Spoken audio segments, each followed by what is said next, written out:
பாரதிய ஜனதா கட்சி உலகத்திலேயே அதிக உறுப்பினர்களை கொண்டிருக்கிற கட்சி பாரதிய ஜனதா கட்சி. 10 கோடி உறுப்பினர்கள் கொண்டிருக்கிற கட்சி பாரதிய ஜனதா கட்சி.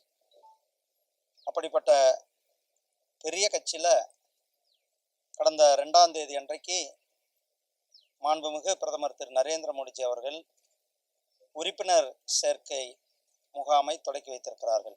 தன்னை உறுப்பினர் புதுப்பித்துக் கொண்டு இந்த உறுப்பினர் சேர்க்கை இயக்கமானது வர அக்டோபர் 15ஆம் தேதி வரலும் இந்தியா முழுவதும் நடைபெற இருக்கிறது. நேற்றைக்கு வரலுமே கிட்டத்தட்ட 4.5 கோடி உறுப்பினர்கள் இந்தியா முழுவதும் இணைந்திருக்கிறார்கள். இந்த முறை 11 கோடி இலக்கோடு எங்கள் உறுப்பினர் பணியானது நடந்து கொண்டிருக்கு. தமிழகத்தை பொறுத்தவரையிலும் 1 கோடி உறுப்பினர்கள் என்ற இலக்கோடு மிக வேகமாக மக்களுடைய பேராதரவோடு எங்களுடைய இந்த உறுப்பினர் சேர்க்கை இயக்கமானது தீவிரமாக நடந்து கொண்டிருக்கிறது.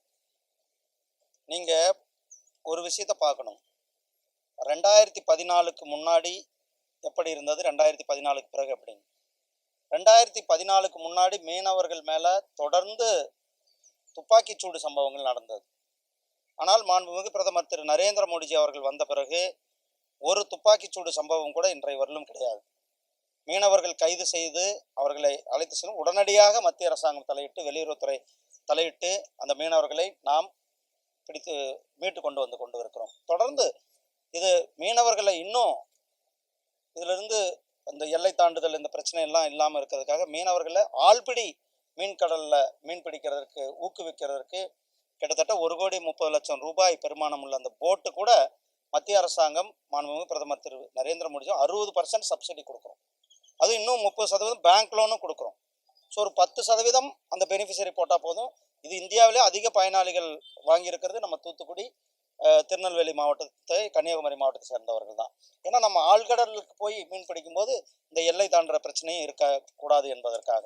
அதே போல் மீனவர்கள் மாற்று தொழிலையும் செய்வதற்காக அவர்களுக்கு இந்த கடல்பாசி வளர்ப்பை ஊக்குவிப்பதற்காக கடல்பாசியும் நாம் ஊக்குவித்து கொண்டிருக்கிறோம். அதே போல் கடலில் மீன் வளத்தை பெருக்குவதற்காக ஃபிஷ் ராஞ்சிங் என்று சொல்லக்கூடிய மீன் குஞ்சுகளை கடலுக்குள்ளே விட்டு அதை வளர்க்குறதுக்கான அந்த ஏற்பாடையும் நம்ம மத்திய அரசாங்கம் செய்து கொண்டிருக்கிறது. மீனவர்கள் அதே போல் மீனவர்கள் எல்லை தாண்டுனா அதை அவர்களுக்கு உணர்த்துவதற்கான அந்த கருவிகளையும் கிட்டத்தட்ட 1,00,000 போட்டில், நான் ஏன்னா போன வாட்டி ஃபிஷரி மினிஸ்டராக இருந்தேன்னா 1,00,000 போட்டில் அந்த கருவிகள் பொருத்துவதற்கு கருவிகளையும் வாங்குறதுக்கான உத்தரவும் போட்டு கருவிகளும் இப்போ பொருத்தி கொண்டிருக்கிறோம். ஸோ இது நம்மளுடைய மீனவர்கள் எல்லை தாண்டாமல் இருக்க வேண்டும் என்பதற்காக ஒரு அலாரம் செய்வதற்காக கருவிகளும் கொடுத்து கொண்டிருக்கின்றோம். அதே நேரத்தில் அவர்களை ஊக்குவிக்கிறதற்கு ஆழ்கடல் எல்லாம் அதை மீறியும் கூட மீனவர்கள் எல்லை தாண்டி போங்க அவர்கள் கைது செய்யப்படுவது நாம் உடனடியாக மத்திய அரசாங்கம் நம்மளுடைய பிரதமர் திரு நரேந்திர மோடிஜி அவர்களுடைய தலைமையில் இருக்கிற இந்த அரசாங்கம் உடனடியாக வெளியுறவுத்துறை மூலியமாக நம்மளுடைய மீனவர்களை மீட்டு கொண்டு வந்துவிட்டோம். பாதகம் செய்பவரை கண்டால் நாம் பயங்கொள்ளலாகாது பாப்பா, மோதி மிதித்து விடு பாப்பா, அவர் முகத்தில் உமிழ்ந்து விடு பாப்பா.